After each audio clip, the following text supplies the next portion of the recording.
بهار آمد.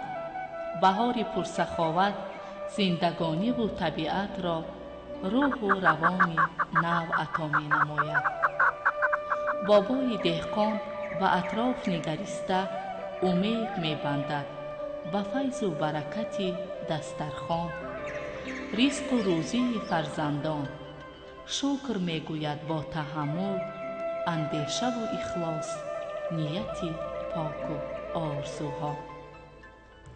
بهار هر سال می آید، ولی طبیعتش این است که ما انسانها را هرگز ترک نمی گوید و از خود در همه جا نقشه و نشانی می گذارد.